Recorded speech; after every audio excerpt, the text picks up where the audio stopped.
Some stories are not told because no one dares to tell them.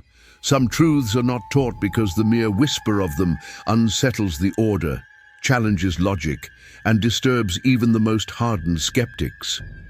But what happens when the echoes of the unexplainable refuse to fade? When time itself fails to erase the traces of something that never should have been? When silence weighs heavier than any answer ever could? This is one of those cases. And if you are hearing this now, perhaps it is because you too feel that tug, the magnetic pull toward the forbidden, the unexplained, the shadow lurking behind what we call reality. You should know before we begin that some things once known cannot be unknown, and yet you are still here. So welcome. If you enjoy unraveling the darkest corners of human experience, the puzzles that break all the rules, consider subscribing. Because what follows is not just entertainment, it is a descent into a side of America most people never see. Our first mystery begins on the night of May 14th, 2008, in the quiet rural town of Marshall, Minnesota. Brandon Swanson, a 19-year-old college student, had just finished celebrating the end of the semester with friends. He wasn't drunk. He wasn't on drugs. He was simply driving home. A routine act, a harmless trip, the kind of thing millions of people do every single day. But somewhere between the party and his destination, Brandon vanished. Not gradually, not metaphorically. He vanished in the most literal sense of the word. His car was later found in a ditch off a gravel road near Taunton, far from where he said he was. The doors were closed, the lights were off, and there was no sign of struggle. No blood, no broken glass, no tracks leading away from the vehicle, just an empty car and a silence so complete it screamed. At 1:54 a.m., Brandon called his parents, calmly telling them he had driven off the road and needed a ride. He wasn't panicked. He wasn't agitated. In fact, he laughed with them about it, sounding like someone only mildly inconvenienced. He gave them directions, turned on his car's hazard lights, and said he'd wait. But when they arrived, he wasn't there. And that was just the beginning. Over the next 47 minutes, Brandon stayed on the phone with his father. He claimed he could see the lights of Lind, a nearby town, and that he was going to start walking toward it. His father pleaded with him to stay put, to wait until they found him. But Brandon insisted. The call was calm, rational, and filled with mundane observations. Then suddenly, without warning, Brandon shouted, "Oh, shh!" and the line went dead. That was the last time anyone ever heard his voice. Authorities launched a search, and volunteers combed through miles of fields and roads, but there was no trace of him. No clothes, no remains, no phone, nothing. Dogs tracked his scent to a nearby riverbank, then abruptly lost the trail, as if he had simply ceased to exist. But here is where the story begins to rot beneath the surface.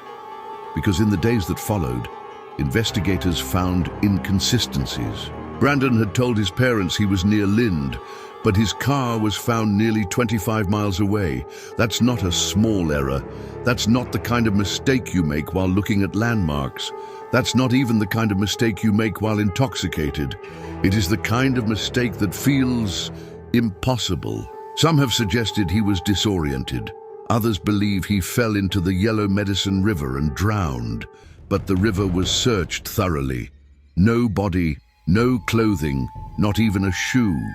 And besides, the phone call lasted nearly an hour of coherent conversation, an hour of a young man walking confidently through the dark, describing fences, gravel, and the glow of a distant town.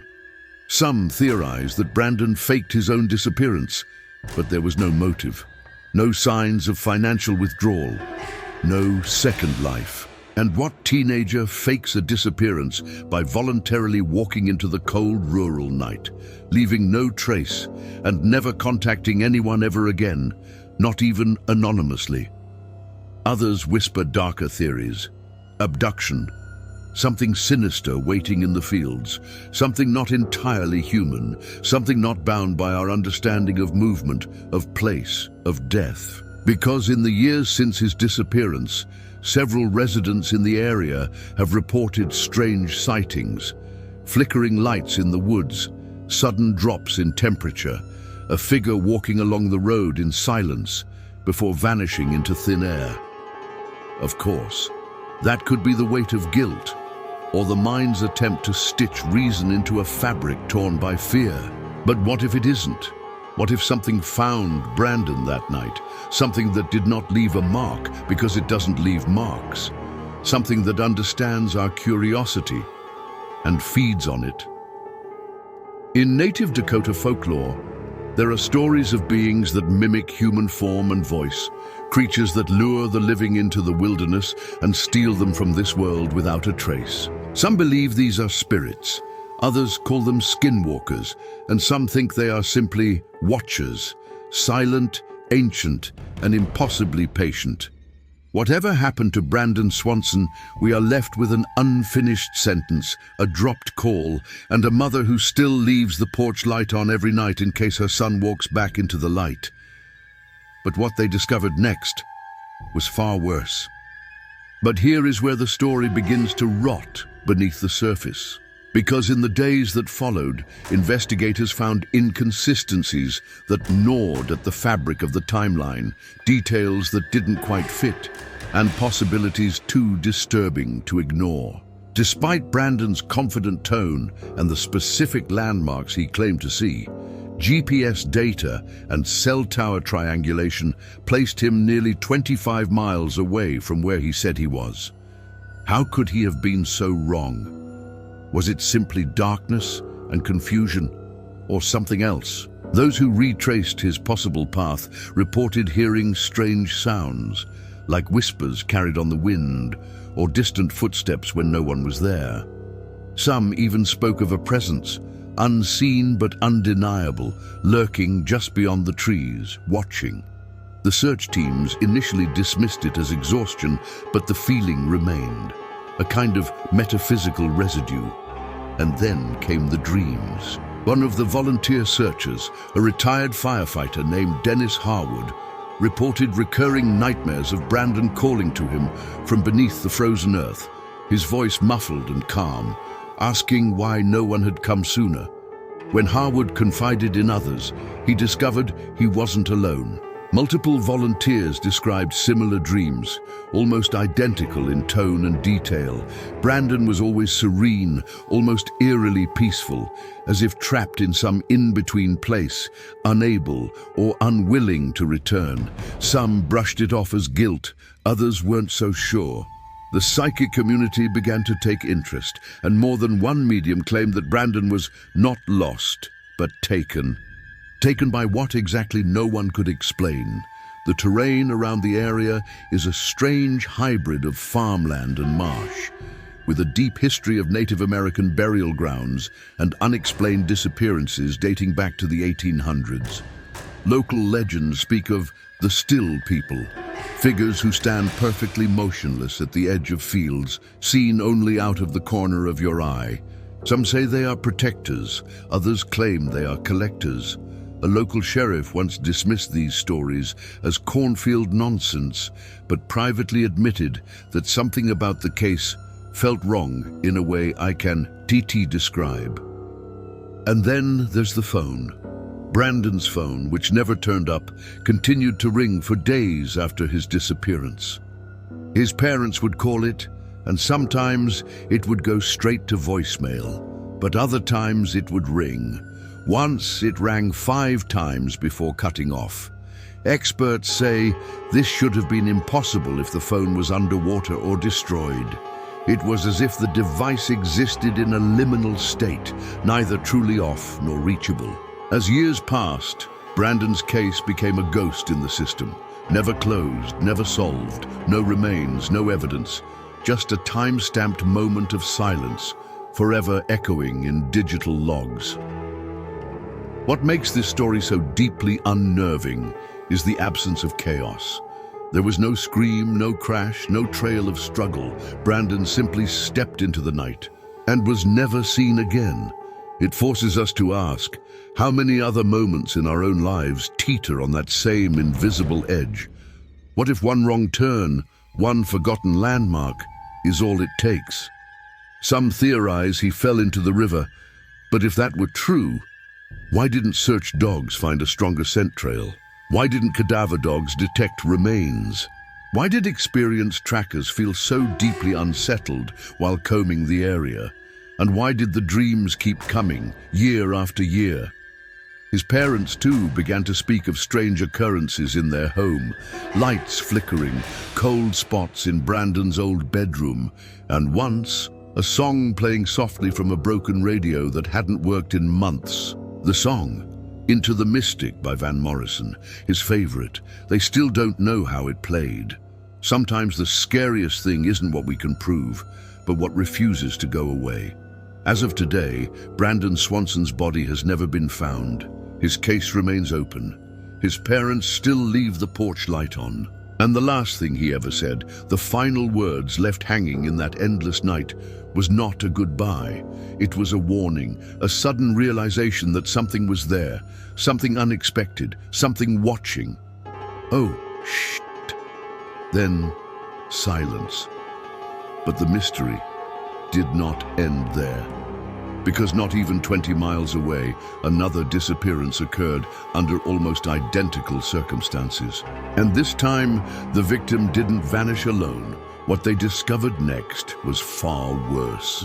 And why did the dreams all stop on the same night, June 23, 2008, exactly 40 days after Brandon vanished? None of the searchers could explain it. The dreams, vivid and repetitive, ceased entirely, as if a chapter had been forcibly closed. One woman, a nurse named Melody Jensen, said she woke in the middle of the night that day and felt a heavy warmth, like someone had placed a quilt made of breath and memory over me.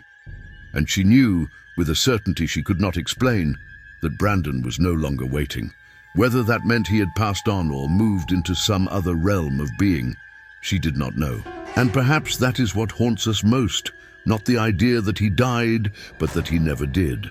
That he remains somewhere, just beyond the veil of what we can see, in a place the living were never meant to reach. The story of Brandon Swanson is not just a missing person case.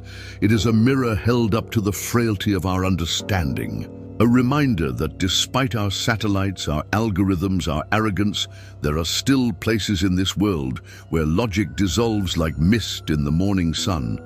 And just when we think we have it all figured out, something steps through the cracks and reminds us we do not. As his parents continue to leave the porch light on every night, hoping for a knock that never comes, we begin to ask, are some disappearances not crimes, not accidents, but callings, spiritual migrations into realms where time folds in on itself? We move now to our second case. If Brandon's disappearance was a whisper in the darkness, this one is a scream frozen in time. We go to Springfield, Missouri, June 7th, 1992. 3 women vanish from a single house in the dead of night. No forced entry, no sign of struggle, no suspects. They are known as the Springfield Three. Cheryl Levitt, a 47-year-old hairdresser, her 19-year-old daughter, Susie Streeter, and Susie's best friend, Stacy McCall. That night, the 2 girls had graduated from high school. They were supposed to stay at a friend S house, but changed plans at the last minute and went to Susie R.S. instead. It was the smallest decision, a seemingly meaningless shift, and yet it became the fulcrum of fate. By morning, all 3 were gone. Their purses were lined up in a row inside the house. The beds were neatly made. The front porch light was still on. The dog was restless but unharmed. A shattered globe from a porch light lay near the front steps, as if someone had tried to unscrew it to avoid being seen. That was it. Police found no fingerprints, no DNA, no clues. Nothing had been stolen. It was as if the 3 women had simply evaporated into the night air, leaving behind only the echo of their last breath. Friends arrived the next morning and noticed that all 3 cars were still in the driveway, but the women gone. Phone lines were dead silent. except for one eerie message left on the answering machine, accidentally erased by a friend before police could analyze it. And like that, the evidence disappeared. Investigators pursued every theory: kidnapping, murder, suicide, witness protection, but nothing fit. A local tipster claimed he saw 3 women being taken into a van around 3 a.m., but no security footage, no confirmation, no leads. A psychic later claimed that the bodies were buried in the foundation of a local hospital parking garage. Ground-penetrating radar was used. 3 anomalies were found, resembling human remains, but the hospital refused to excavate. To this day, the parking garage stands untouched, a concrete tomb above secrets we may never confirm. Some believe the women were taken as part of a ritual. Others whisper of a serial killer with access to homes, knowledge of police response times, and the ability to vanish into silence. Whatever the answer, it remains buried beneath years of dust and layers of denial. The case of the Springfield 3 does more than haunt.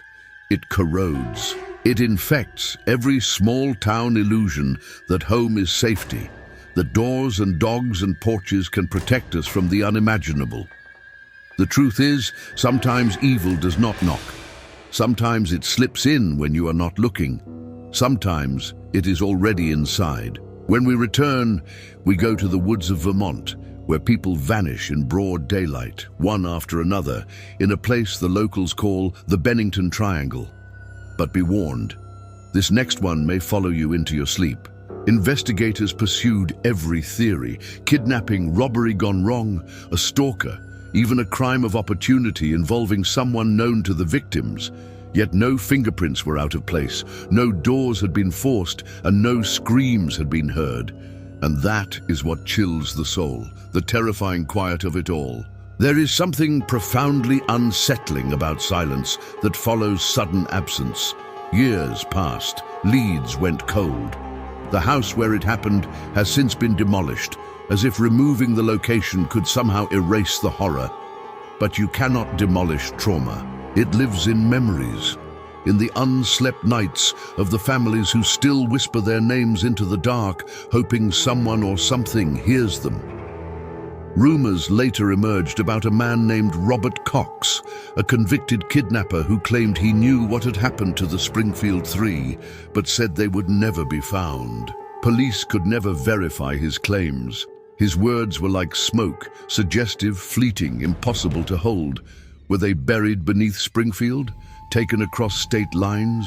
Or did they, like Brandon Swanson, pass into another realm, a quiet dimension where unfinished stories drift like static in the cosmos? Each year on the anniversary of their disappearance, candles are lit. Some say they still see 3 female silhouettes walking at night near East Delmar Street, though the rational mind says they must be imagining it. But what if they are not? What if the veil between this world and the next is thin in places where pain is concentrated, where the mystery has not been resolved but has instead become part of the very ground? People forget that absence can be louder than presence, that not knowing is a kind of haunting, which brings us to our next story, a mystery so steeped in death, paranoia, and chilling silence that even now, over 70 years later, it refuses to die. Let us go back to the winter of 1945, to Fayetteville, West Virginia. It was Christmas Eve when a fire tore through the Sodder family home. George and Jenny Sodder escaped with 4 of their children. But 5, Maurice, Martha, Louis, Jenny, and Betty, were never seen again. And yet, there were no remains in the ashes. Fire experts claimed that even the most intense house fires do not fully incinerate bones. The fire burned for only 45 minutes, not nearly long enough to destroy 5 human bodies. But there were no bones, no teeth, nothing. The official conclusion was that the children had perished. But George and Jenny refused to accept it. They believed their children had been taken. There had been strange events leading up to the fire, an unfamiliar man asking about the family's fuse box, a ladder that had been mysteriously moved. strange phone calls. Even more chilling, a woman claimed to have seen the children alive weeks later in Charleston, being led by unknown adults. The Sodders put up a billboard along Route 16, begging for answers. It stayed up for decades. They even received a photograph in the mail in 1967, allegedly of their son Louis as a grown man, with cryptic writing on the back. No one could verify it. No one ever claimed responsibility, and no one ever came forward. The Sodder mystery haunts more than just a town. It haunts the very idea of closure. Can a parent ever truly rest without knowing what happened to their child?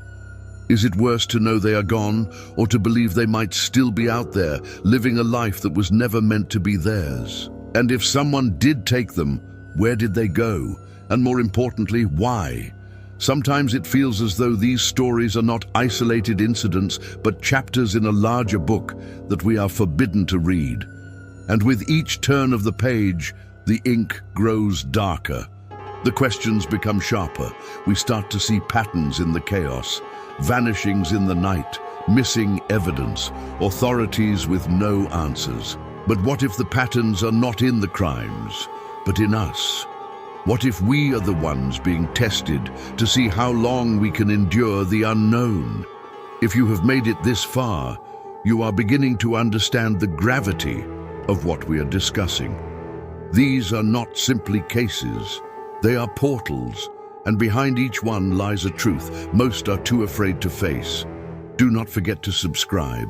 If you are brave enough to keep searching, to keep walking deeper into the woods of American mystery, then this channel is your home, because the next story is even darker.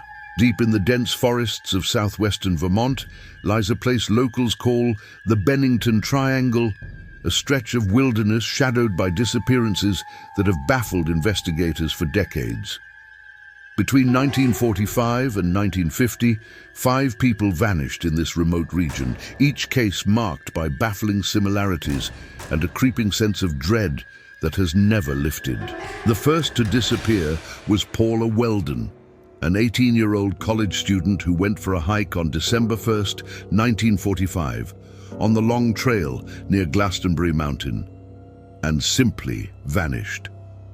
No trace of her was ever found, despite extensive searches involving hundreds of volunteers and law enforcement officials. Then a year later, in 1946, a man named Middy Rivers, an experienced hunter and woodsman who knew the area intimately, also disappeared while out hunting nearby.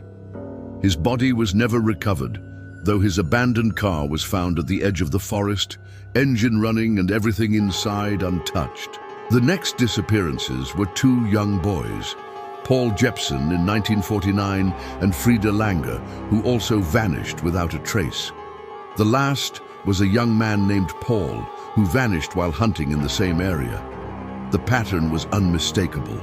People disappeared in the Bennington Triangle under strange circumstances, leaving no evidence of struggle, no bodies, no clues.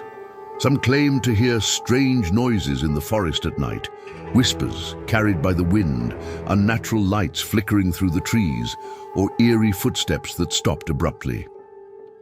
Locals whispered of an ancient curse, a spirit angered by trespassers, or a creature lurking just beyond the edges of reason. Others suggested more rational explanations: bears or mountain lions, disorientation, accidents in treacherous terrain. Yet the fact that experienced outdoorsmen and hikers vanished with no trace defied logic. The authorities themselves seemed unnerved. State police, federal agencies, and search and rescue teams were all confounded. What made the Bennington Triangle especially haunting was the strange timing of these vanishings, each occurring in winter or early spring, when the forest was most unforgiving and the nights longest and darkest. Some theorized about secret military testing, clandestine experiments, or even a tear in the fabric of reality itself, a place where dimensions bled into one another and time fractured. Imagine being lost in a place where the ordinary rules do not apply, where paths twist back on themselves and sound becomes a hallucination. Survivors of close calls spoke of overwhelming feelings of dread, of being watched, and of an oppressive silence that pressed down like a physical weight. The Bennington Triangle remains a riddle, locked in shadow. Searches still happen occasionally, but the dense forest swallows evidence and hopes alike. Those who disappear there are swallowed by the earth, the trees, and the unseen forces that some say dwell in the ancient wilderness. What no one dared say aloud was the terrifying question: are some places simply not meant to be explored? Are some mysteries not meant to be solved? Is it possible that human curiosity, our endless need to uncover and control, leads us into traps set by forces older and more indifferent than we can comprehend? The Bennington Triangle asks us to reconsider what we believe about reality, about life and death, and about the thin line between them. And it forces us to confront a chilling possibility: that sometimes the worst kind of disappearance is the one where no explanation ever comes, where the unanswered questions become permanent scars on the soul. What haunts the Bennington Triangle may be more than folklore. It may be a warning, because when people vanish there, the forest does not just take them, it erases them. And what no one knows, what few dare to whisper in the cold dark, is that the night in the Bennington Triangle is not over yet. It stretches endlessly, a void waiting for its next visitor. The question is, will you be next? The story of the Dyatlov Pass incident is widely known internationally, but many forget its eerie American cousin, the Dyatlov of the Pacific Northwest, the mysterious disappearance of the Taman Shud case in San Diego, California. On a foggy December morning in 1948, a man's body was found on Somerton Beach, perfectly preserved yet utterly enigmatic. No ID, no wallet, no personal effects. Only a small piece of paper hidden in his pocket, inscribed with the Persian phrase Tamam Shud, meaning ended or finished.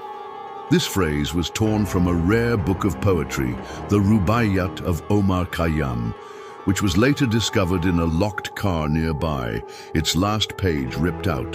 What made this case so chilling was the complete absence of clues. The man's identity remained unknown, despite exhaustive investigations and DNA testing that would come decades later. Autopsy reports indicated poisoning, but the substance was undetectable by any known means. Was he a spy, a victim of Cold War espionage? A suicidal soul with secrets too heavy to bear, or something far stranger? The police theorized about secret codes hidden in the book, a mysterious woman who might have been involved, and even possible military experiments. But none of these leads panned out. The case sank into the abyss of unsolved mysteries, a puzzle box with pieces forever missing. In the years since, the man has become a ghost haunting San Diego's collective memory, a symbol of unresolved despair and the fragility of identity. His body rests in an unmarked grave, a silent monument to all the questions that will never be answered. What does it say about us as a society that someone can vanish without trace, without name, and disappear from history itself? The Somerton Man forces us to confront the limits of knowledge and the profound loneliness of the unknown. Some believe his story is intertwined with darker forces at play, a reminder that not all mysteries belong to the past.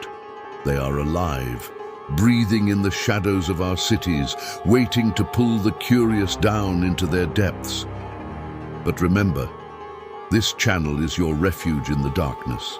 If you dare to follow, to peel back the layers of forgotten stories and buried truths, be sure to subscribe and join the search. Because the next mystery we unravel will challenge everything you thought you knew about disappearance and about the thin line between life and death. In the heart of the Nevada desert, where the sun burns unforgivingly by day and the stars glare coldly at night, lies the unsolved mystery of the Circleville Letters. A series of disturbing anonymous letters that terrorized a small town for decades and left scars that have never fully healed. The saga began in 1976, when residents of Circleville, Ohio, an unassuming town miles away from the desert but equally shrouded in silence, started receiving strange letters filled with accusations, threats, and cryptic messages that seemed to expose every secret they tried to keep hidden. The letters named neighbors, friends, and family members, accusing them of infidelity, corruption, and worse. No one knew who wrote them, but the letters were always eerily specific and unsettlingly accurate, showing an intimate knowledge of people's private lives. The mystery deepened when Mary Gillespie, one of the recipients, began to suspect her own husband was involved. Yet despite police investigations, surveillance, and even a failed sting operation that ended in the arrest of a man named Paul Freshour, who claimed innocence and later died under suspicious circumstances, no one was ever definitively proven to be the author. The letters continued for years, tormenting residents and sowing distrust like a poison spreading invisibly through the community. More chilling still were the consequences. Mary Jer's husband died in a car accident on a dangerous curve, an incident some claimed was no accident at all, but a sinister warning. Friends who spoke out vanished or fell silent, too afraid to confront the unknown force haunting the town. What made the Circleville Letters so haunting was the way they tore apart the fabric of a close-knit community, leaving behind paranoia, suspicion, and unresolved fear. Who could harbor such malice and knowledge, and why? Was it a single individual obsessed with control, or something more unthinkable? A presence lurking just beyond human understanding, feeding off fear and chaos. As with many unsolved mysteries, the answers slip through our fingers like smoke. The Circleville Letters force us to face the uncomfortable truth that evil can wear the mask of familiarity, and that some wounds never heal because they are carved into the very soul of a place. If you feel the pull of these dark stories, the invitation to unravel the terrifying unknown is here for you. Subscribe and join us as we continue to venture deeper into shadows where few dare to tread. Because the truth about Circleville is far from over, and what no one saw coming was that the night was just beginning. In the sprawling forests of Northern California, a place steeped in Native American legend and forgotten history, lies the mystery of the lost ship of the desert, the SS Baychimo, a ghost ship abandoned and found drifting in the frozen Arctic Ocean for decades, but with an American twist that remains lesser known, yet equally haunting. The eerie disappearance of the Lost Coast hikers in 1982 along California's rugged Pacific coastline. These hikers, 5 experienced adventurers, set out from Shelter Cove, intending to traverse one of the most beautiful yet treacherous stretches of California's Lost Coast. Known for its remote beaches, sheer cliffs, and dense forests where the fog clings like a living entity, but none of the group ever returned. Search parties combed the area, finding only scattered belongings and strange signs. Footprints that ended abruptly on cliff edges. Campfires hastily abandoned, and a set of carefully folded notes in a waterproof container that hinted at fear, confusion, and a presence stalking them in the night.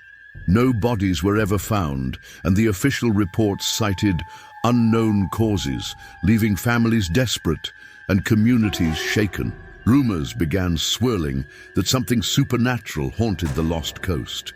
A shadow in the fog, a whispered curse from indigenous spirits angered by trespassers, or a creature of legend that preys on those daring enough to walk its paths. Eyewitnesses over the years reported strange lights flickering among the trees and unexplained sounds like footsteps following them but disappearing when confronted. Some theorized about secret government testing or clandestine drug smuggling operations gone wrong, but these explanations failed to satisfy the growing unease that this was no ordinary disappearance. The Lost Coast hikers became a symbol of nature's unforgiving mystery, and the thin veil separating the known world from something darker, more ancient and utterly unknowable.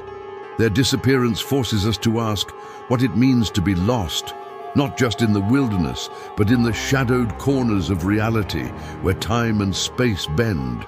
Is there a place where human footprints erase themselves? Where fear becomes tangible and the line between survival and surrender dissolves? These questions linger because, unlike other disappearances, this one left an eerie silence, a void that no search party or theory could fill. The Lost Coast still holds its secrets beneath the shroud of fog and crashing waves, daring the brave to venture into its depths and confront the unknown. What no one predicted was that this mystery would never truly fade, that the Lost Coast continues to call to wanderers, and some who answer its call never return to tell their tale. If you feel the pull of unsolved riddles and the chilling unknown, now is the time to subscribe to this channel and follow as we peel back the layers of America's darkest enigmas. Because what awaits beyond the fog is more terrifying than you can imagine, and the night on the Lost Coast is far from over. Deep in the heart of the Appalachian Mountains, nestled within the shadows of ancient trees and whispered folklore, lies the perplexing case of the Green Children of Woolpit, a story that strangely echoes through the hills of West Virginia, but in a chilling, modern form. In the summer of 1980, two young children, brother and sister, appeared suddenly in a small town called Ravenswood, their skin tinged with an unnatural green hue, speaking a language no one could understand and showing an intense fear of sunlight.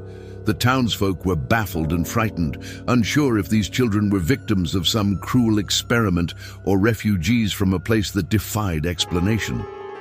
Medical examinations revealed no clear cause for their greenish skin, and attempts to teach them English were met with silence or cryptic responses. As weeks turned to months, the children gradually adapted, but strange events began to occur around Ravenswood. Animals fled the forests in terror, unexplainable lights danced in the night sky, and a low hum seemed to emanate from the mountains. Local legends spoke of a parallel world, a subterranean realm inhabited by mysterious beings, and the children's arrival seemed to confirm these fears. Some townsfolk whispered that the children were not from this world at all, that they were emissaries or survivors of an underground society. Cast out or lost, investigators tried to trace their origins but found no records. No missing children reports, matching their description anywhere in the region or beyond. The siblings grew older but never fully integrated, eventually vanishing one night without a trace, leaving behind questions as dense as the mountain fog. What could explain their appearance and disappearance? Were they truly alien or supernatural beings caught between worlds, or the victims of human cruelty hidden beneath layers of secrecy? This case forces us to confront the possibility that our reality is not as fixed or safe as we believe, that dimensions may overlap and secrets linger beneath the surface of everyday life. Are we alone in this world, or are there others walking unseen among us? The mystery of the Green Children lingers in Ravenswood like a ghostly echo, reminding us that sometimes the greatest enigmas come in the smallest, most fragile forms. If you find yourself drawn to these haunting tales, don't forget to subscribe to the channel, because the next story will plunge you even deeper into the unknown, where the veil between reality and nightmare grows thinner with every step. And what no one expected was that the night was only beginning to reveal its darkest secrets. On a cold October night in 1948, the small town of Flatwoods, West Virginia, became the epicenter of a paranormal enigma that has baffled investigators, scientists, and skeptics alike for more than 7 decades. the incident known as the Flatwoods Monster, or Bat Braxton County Monster.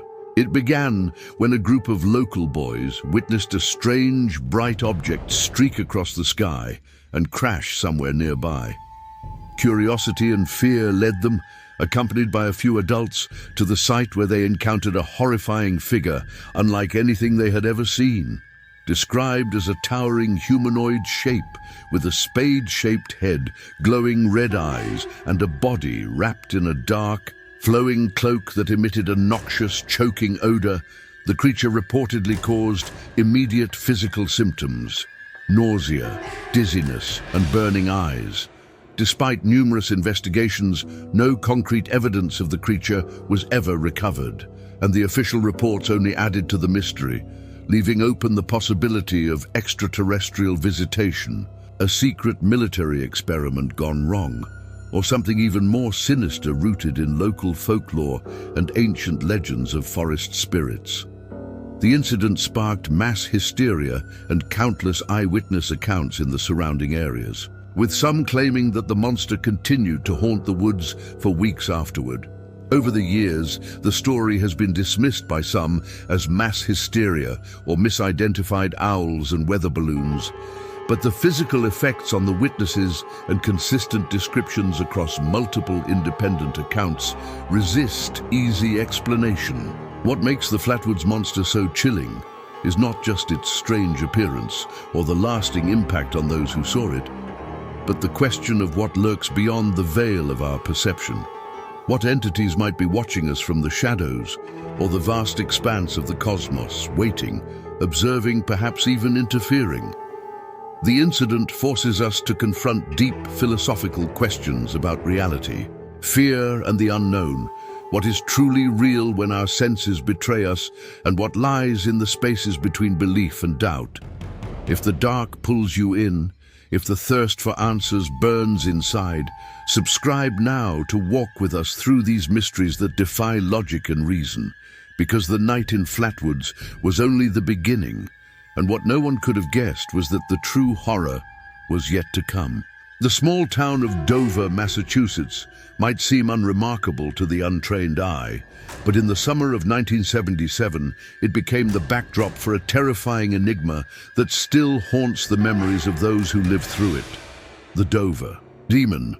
Over the course of a single night, several teenagers reported encounters with a bizarre creature described as a small, humanoid figure with glowing eyes and smooth, pale skin, moving with an unnatural agility across fields and rooftops. Witnesses said it moved silently, almost floating, disappearing before any could get close enough to touch or photograph it, leaving only a chilling sense of dread. The creature's appearance was so unlike anything known to science or folklore that it sparked endless debate and fear in the community. Local authorities were baffled as no physical evidence was found, and attempts to track the creature ended in frustration. The sightings stopped as suddenly as they began, but the impact remained, a lingering fear that something beyond human understanding had brushed up against the ordinary world.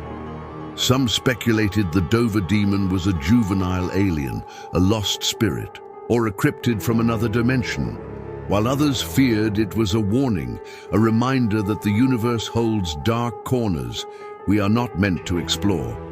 This mystery forces us to reflect on what it means to confront the unknown, to stare into the abyss and realize that the abyss might be staring back.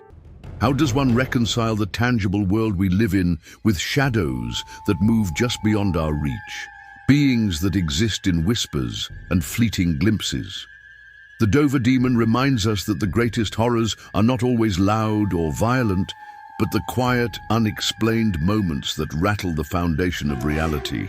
If you feel that pull toward the hidden truths and the shadowy fringes of our world, subscribe now, because the journey through America's unsolved mysteries is far from over, and what no one expected was that these encounters would only deepen the darkness yet to come. In the vast, desolate expanse of Nevada's deserts, where the sun scorches the earth by day and the cold bites to the bone by night, lies one of the most haunting and enigmatic cases in American history: the disappearance of the Desert Phantom, a mysterious figure reported by multiple travelers and campers throughout the 1960s and 1970s, yet never caught, never understood. Those who claimed to see the Desert Phantom spoke of a shadowy, humanoid silhouette moving silently across the barren landscape, sometimes glimpsed at the edge of a campfire, light, or reflected in the heat haze of midday. But this figure was no ordinary wanderer. Its eyes were said to glow faintly, its presence was accompanied by an unnatural chill, and the desert around it seemed to pulse with a strange energy, as if the very earth resisted its passage. Some victims who encountered the phantom disappeared without a trace, while others returned with stories of strange dreams, missing time, and an overwhelming sense of being watched by an unseen force. Investigators who tried to uncover the truth found only dead ends, footprints that vanished in the sand, and recordings where static turned into unexplainable whispers. Locals whispered of ancient curses, spirits of lost miners, or perhaps extraterrestrial visitors cloaked in shadow. Skeptics dismissed these as desert hallucinations or psychological phenomena caused by isolation and heat stroke. But the consistency of the reports and the chilling detail refused to be ignored. This mystery confronts us with the terrifying notion that the desert, often seen as empty and lifeless, may harbor entities beyond human comprehension, waiting silently for the right moment to emerge. What does it mean to encounter something so alien yet eerily close? How far can human minds stretch before breaking under the weight of such inexplicable fear? The Desert Phantom's story is a stark reminder that even in the emptiest places, darkness can take form and reality can shatter. If you crave to uncover the hidden terrors buried in America's heartland, subscribe now, because the final chapter awaits. And what no one realized was that the desert's silence was the prelude to an even deeper darkness. Perhaps no mystery grips the imagination quite like the infamous Lost Colony of Roanoke, a puzzle dating back to the late 16th century, but haunting America's consciousness ever since. For it symbolizes the ultimate disappearance with no explanation. The entire settlement vanished without a trace, leaving behind only a single cryptic word carved into a tree: Croatoan. Historians and archaeologists have endlessly debated what happened to the nearly 100 men, women, and children who first settled on Roanoke Island in what is now North Carolina, only for their fate to remain obscured by time, rumor, and speculation. Some believe they assimilated with local Native American tribes, others that they perished from famine, disease, or violent conflict, while more chilling theories suggest supernatural forces or even alien abduction.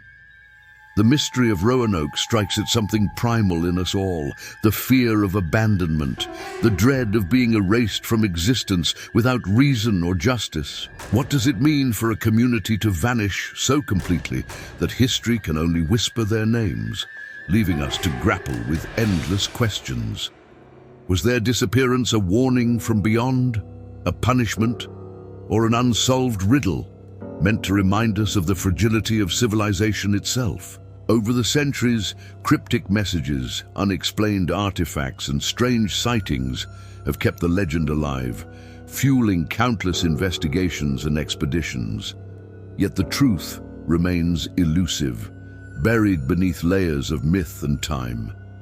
As we reflect on the lost colony, we confront not just a historical mystery, but an existential one. What if our greatest fears are not monsters or ghosts, but the silence of the void where meaning disappears? What happens when humanity itself is swallowed by the unknown? If this journey through shadows and enigmas has unsettled you, if you feel the pull of mysteries that refuse to die, subscribe now to stay with us in the darkness, because some secrets are never meant to be fully uncovered. And what no one could foresee was that the line between history and horror is thinner than we dare to imagine.